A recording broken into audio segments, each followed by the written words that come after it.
Welcome to the Know, I'm Meg Turney. And I'm Haddock. It's the microtransaction that came from the moon. It's a Destiny story, or at least that seems to be the only explanation for a brand new microtransaction that was introduced into Destiny today. So, if you're a light 315 Titan with no hunter friends, you're thinking of grinding out an ult to solo Oryx, and you're also looking to part with a lot of money, hey, you may be in luck.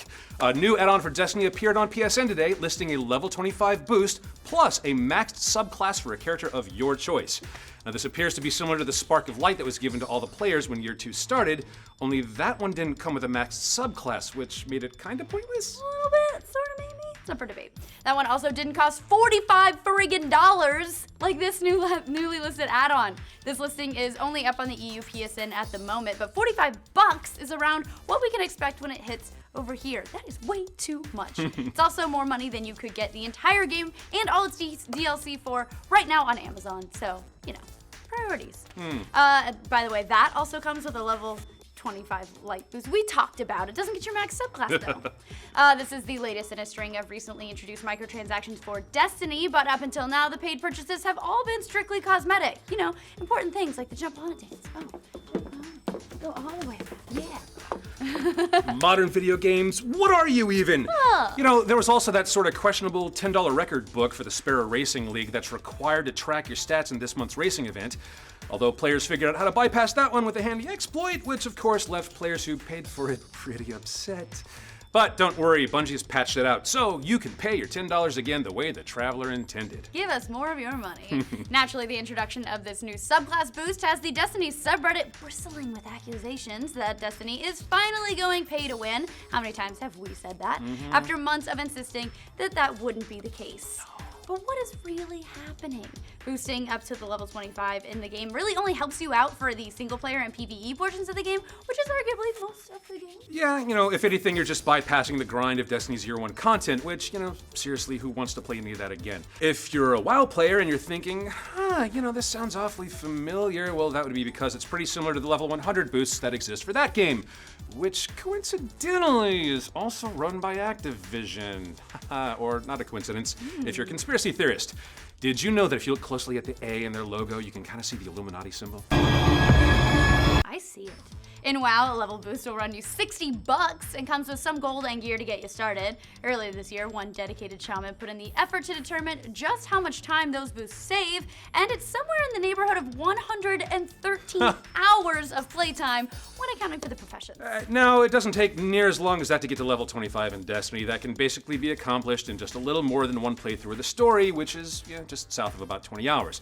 But it's the subclass that takes you a while to grind out. But even when you account for that, you're still looking at $45 to save about 20 to 30 hours of total playtime. It's probably less than that if you know how to stack your bounties. That's not a ton. No. Yeah. Well, although 20 to 30 hours would be wonderful to just have lying around. Yeah, somewhere. wouldn't that be great? Wouldn't that be great? I would do it. I would pay just to get the time. Just to get that time. Yeah. So does saving that much playtime really give one player an advantage over another? I mean, if two players get Destiny at the same time and one of them shells out $45 to max out a subclass, well, I mean, it really just boils down to interpretation at that point. I mean, for many, the definition of pay to win covers a broad range of areas and abilities. For instance, MOBAs like League of Legends aren't technically pay to win since you can earn any of its heroes in the game, but many LoL players consider buying heroes to be paying to win. So the phrase slippery slope gets thrown around more than Titan sun hammers in a conversation like this, but it's not a far leap to go from paying for a maxed out subclass to paying for exotic weaponry that normally requires completion of a number of quest lines. So what if Destiny moved to a format like that, where players could buy a bad juju or a black spindle rather than going on time-consuming quests? Again, it's not technically pay to win, but it just kind of feels a bit icky. Icky is a very technical gaming term, by the way. Yeah, very, very technical. Yeah. It just feels a little bit icky. Remember when people used to use codes and like game sharks to bypass all the stuff they didn't want to play or to give them an immediate advantage? Whatever happened to those days? Now we just pay people to do that. I was never cool enough to have a game shark. It's really weird when you think about it. We're living in a time where not only are you paying someone to play their game, you're also paying them to not play it, so you can skip content you don't want to play. In reality, shouldn't we be able to skip around wherever we want? I mean, since we own the game and we can play it as however we see fit. Yeah, Ubisoft. I mean, okay, what if I don't feel like playing another follow mission in Assassin's Creed? Just let me move on! Call of Duty Black Ops 3 just did this, unlocking every one of the game's missions from the get-go. Master Chief Collection did the same, and honestly, they're both way off better having done it. You know, Black Ops 3 also by Activision, by the way. Which also introduced new microtransactions today. It's all connected. We gotta get some. Who's got the red string? I need a bunch of printouts in red string. Just all connected. Oh my God, Kaiser Soze confirmed. All right. Somehow we've told developers that we're cool with paying to play less of the games we've already bought. I don't know how we got here. And unfortunately, this isn't the only way they'll be trying to get money out of you in the near future. Sony was just caught price hiking titles on the EU PSN that were part of their buy one get one holiday sale.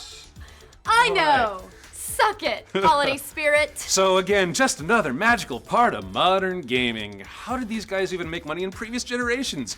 Certainly not from letting us skip any of those Battletoads levels. Conveyor belt of doom. All right, so what do you guys think of Destiny's new microtransactions? Are you okay with paying to advance in PvE, or is it just dangerous territory? Do you work for Bungie and want to talk to us anonymously about how you feel about Activision? Yeah, that'd be great. Give us a call. Meanwhile, to stay apprised of microtransactions and the latest signs of the Illuminati, like this video and subscribe to the know. Well, wouldn't you know it, we shot the story, we edited the story, and before we uploaded the story, the subclass boost got uploaded to the North American PSN, where it's actually only $30. So instead of it being more than you could buy the whole game for, it's actually just about the same. So anyway, $30 up, $45. Sorry the story before it says that, and tell us what you think still in the comments down below, because that's still a lot of bucks.